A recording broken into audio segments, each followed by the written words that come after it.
नमस्कार दोस्तों, कैसे हैं आप सब। आज हम वंशागति के आणविक आधार पाठ से संबंधित एक महत्वपूर्ण टॉपिक डीएनए की आणविक संरचना के बारे में बात करेंगे। डीएनए लगभग समस्त जीवों में आनुवांशिक पदार्थ का कार्य करता है, परंतु कुछ जीव जैसे TMV, HIV, influenza, poliomyelitis, encephalitis आदि में डीएनए नहीं पाया जाता है। हमारा मुख्य टॉपिक है डीएनए। डीएनए 2 पॉलीन्यूक्लियोटाइड श्रृंखला से मिलकर बना होता है। डीएनए की लंबाई उसमें उपस्थित न्यूक्लियोटाइडों की संख्या पर निर्भर करती है। डीएनए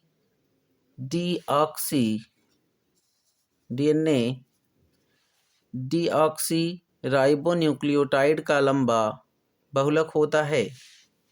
डीएनए कितना लंबा होगा, यह उसमें उपस्थित न्यूक्लियोटाइड की संख्या पर निर्भर करेगी। न्यूक्लियोटाइड 3 चीज़ों पेंटोज शुगर, नाइट्रोजनी क्षार तथा फास्फेट समूह से मिलकर बना होता है। पेंटोज शुगर यानी पंचकार्बनीय शर्करा 2 प्रकार की होती है, डीऑक्सीराइबोज शुगर और राइबोज शुगर। डीऑक्सीराइबोज शर्करा और राइबोज शर्करा। डीऑक्सीराइबोज शर्करा डीएनए में तथा राइबोज शर्करा आरएनए में पाई जाती है। नाइट्रोजनी क्षार 2 प्रकार के होते हैं। पहला है प्यूरिन तथा दूसरा है पिरिमिडिन। प्यूरिन 2 प्रकार की, एडेनिन और ग्वानिन, तथा पिरिमिडिन 3 प्रकार की, थाइमिन, साइटोसिन और यूरेसिल होती है। डीएनए में यूरेसिल नहीं पाया जाता है। यूरेसिल के स्थान पर डीएनए में थाइमिन होती है, जबकि आरएनए में थाइमिन नहीं होता है। थाइमिन के स्थान पर यूरेसिल पाया जाता है। अब हम देखेंगे कि डीऑक्सीराइबोज शुगर की संरचना कैसी होती है। डीऑक्सीराइबोज शुगर और राइबोज शुगर दोनों पंचकार्बनीय शर्करा हैं। यह है डीऑक्सीराइबोज शुगर की संरचना।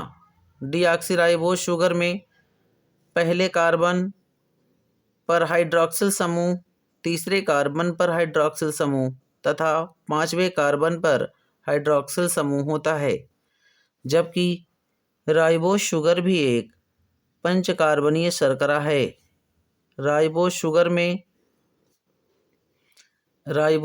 में इसके पहले कार्बन पर हाइड्रॉक्सिल समूह होता है तथा इसके दूसरे कार्बन पर भी हाइड्रॉक्सिल समूह पाया जाता है। राइबोज शुगर के तीसरे कार्बन पर भी हाइड्रॉक्सिल समूह होता है तथा इसमें 5वें कार्बन के साथ भी हाइड्रॉक्सिल समूह लगा होता है। ये डीऑक्सीराइबोज शर्करा की संरचना है।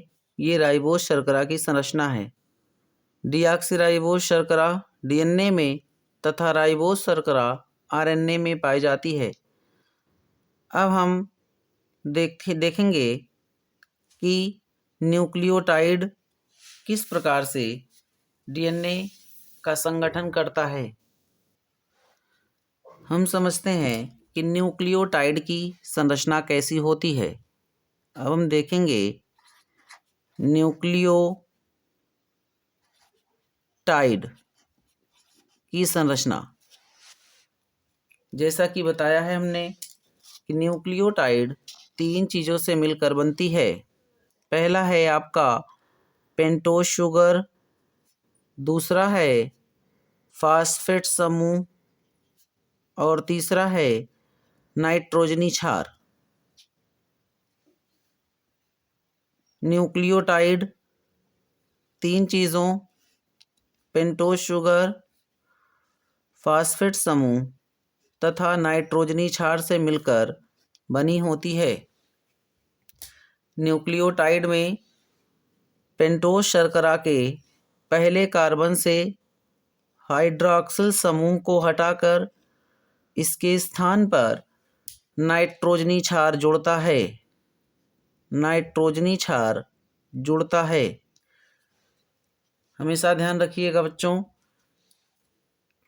पेंटोज शुगर के पहले कार्बन से हाइड्रॉक्सिल समूह को हटाकर नाइट्रोजनी क्षार जुड़ता है तथा इसके राइबोज शुगर के 5वें कार्बन से हाइड्रॉक्सिल समूह को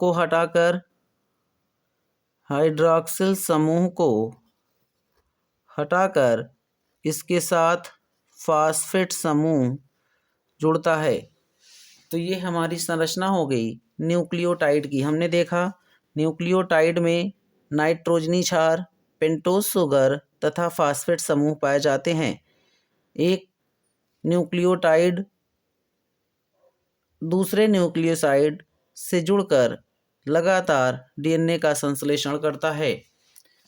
न्यूक्लियोटाइड में 3 चीज़ें पेंटोज शुगर, फास्फेट समूह और नाइट्रोजनी क्षार पाए जाते हैं। हम अब देखेंगे न्यूक्लियोसाइड की संरचना। न्यूक्लियोसाइड की संरचना। न्यूक्लियोसाइड 2 चीज़ों से मिलकर बना होता है। वो है पेंटोज शुगर प्लस नाइट्रोजनी क्षार। पेंटोज शुगर और नाइट्रोजनी क्षार मिलकर निर्माण करते हैं न्यूक्लियोसाइड का। न्यूक्लियोसाइड में पाए जाने वाली पेंटोज शुगर भी पंचकार्बनीय शर्करा है, जिसके पहले कार्बन से हाइड्रॉक्सिल समूह को हटाकर नाइट्रोजनी क्षार जुड़ता है। नाइट्रोजनी क्षार जुड़ता है। ये न्यूक्लियोसाइड की संरचना है, जिसमें नाइट्रोजनी क्षार तथा पेंटोज शर्करा दर्शाई गई है। डीएनए में उपस्थित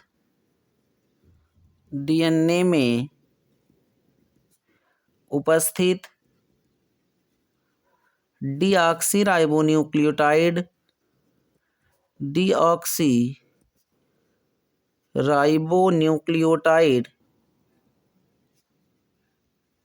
4 प्रकार के होते हैं।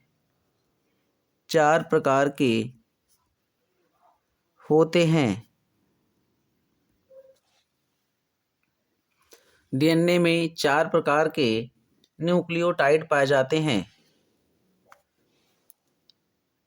एडेनिन, ग्वानिन, थाइमिन और साइटोसिन। अब सेम वही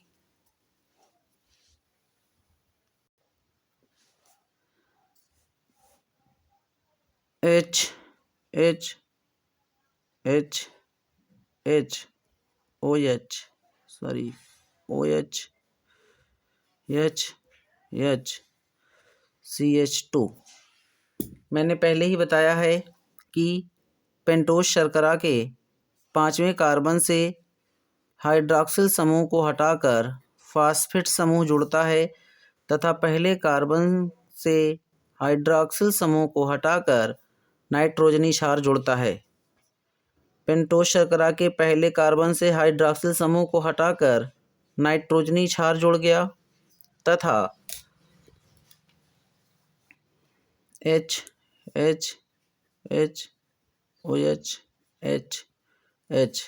CH2 तथा 5वें कार्बन से हाइड्रॉक्सिल समूह को हटाकर फास्फेट समूह जुड़ जाता है।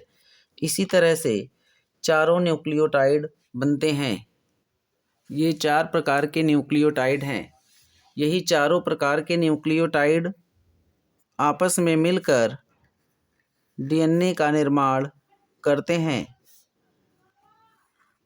डीएनए 2 पॉलीन्यूक्लियोटाइड श्रृंखला का बना होता है। डीएनए की लंबाई उसमें उपस्थित न्यूक्लियोटाइड की संख्या पर निर्भर करती है। डीएनए में जितने न्यूक्लियोटाइड जुड़ेंगे, डीएनए उतने ही लंबा होता जाएगा।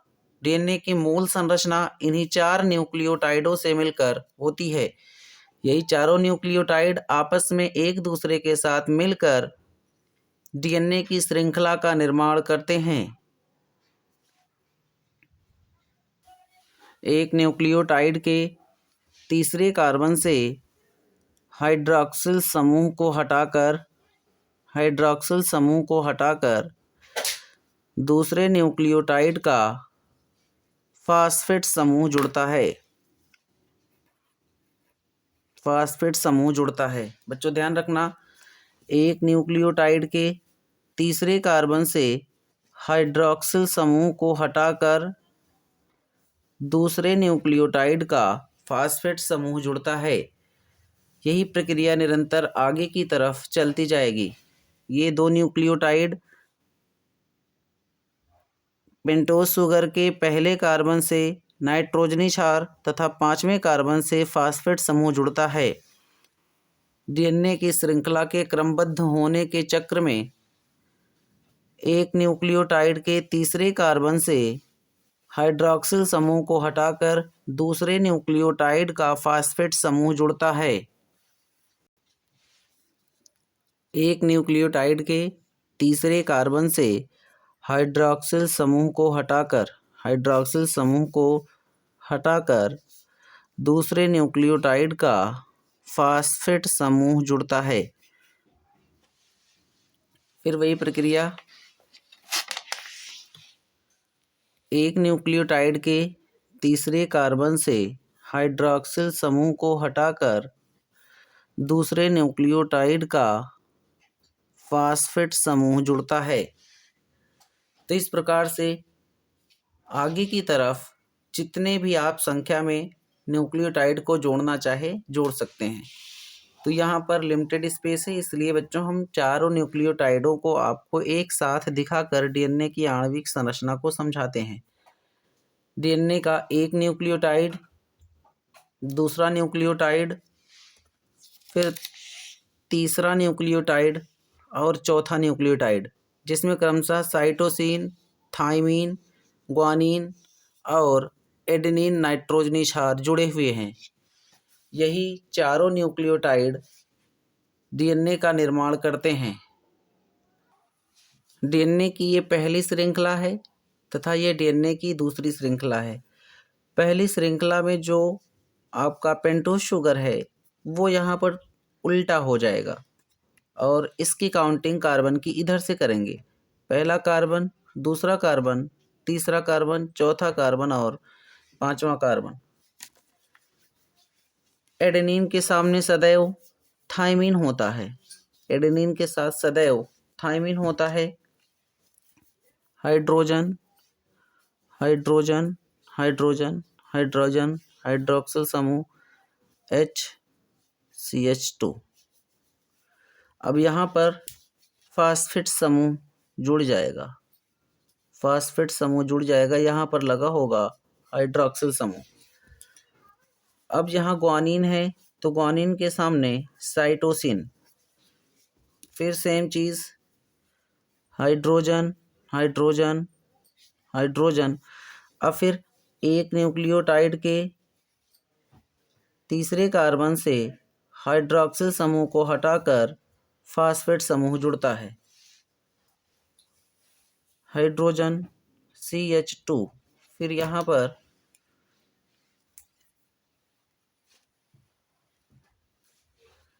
थाइमीन के सामने सदैव एडेनिन होता है। Hydrogen, hydrogen, hydrogen. एक पेंटोज शुगर के तीसरे कार्बन से हाइड्रॉक्सिल समूह को हटाकर दूसरे न्यूक्लियोटाइड का फास्फेट समूह जुड़ता है।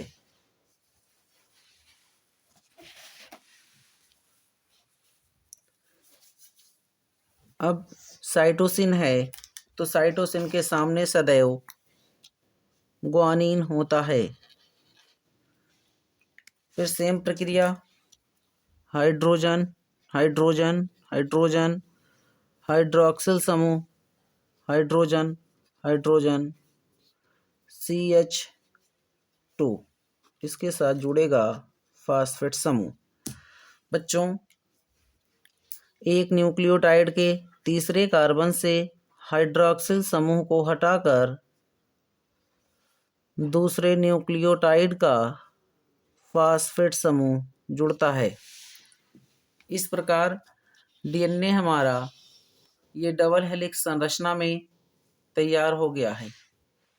ये है DNA का हमारा आणविक संरचना। अब इसमें हम दिखाएंगे आपको कि एडेनिन थाइमिन के साथ डबल हाइड्रोजन बॉन्ड बनाता है, जुड़ जाएगा। ग्वानिन साइटोसिन के साथ ट्रिपल हाइड्रोजन बॉन्ड बनाता है तथा थाइमिन एडेनिन के साथ डबल हाइड्रोजन बॉन्ड बनाता है तथा साइटोसिन ग्वानिन के साथ ट्रिपल हाइड्रोजन बॉन्ड बनाता है।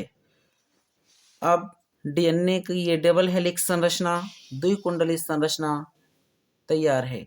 DNA की पहली न्यूक्लियोटाइड श्रृंखला तथा दूसरी न्यूक्लियोटाइड श्रृंखला। DNA के एक स्ट्रैंड की दिशा 5' तथा इसके अपोजिट स्ट्रैंड की दिशा सदैव 3' होती है तथा दूसरे स्ट्रैंड की दिशा सदैव 3' to 5' होती है, 5' होती है। DNA में 5' का अर्थ है कि DNA के एक स्वतंत्र छोर पर 5वें कार्बन के साथ फास्फेट समूह तथा इसके अपोजिट सिरे पर हाइड्रोक्सिल समूह तीसरे कार्बन के साथ लगा होता है तथा दूसरे स्ट्रैंड में 3' बताता है कि एक इस स्वतंत्र छोर पर तीसरे कार्बन पर हाइड्रोक्सिल समूह तथा इसके अपोजिट एंड पर 5वें कार्बन पर फास्फेट समूह लगा हुआ है, जो 5' प्रदर्शित करता है।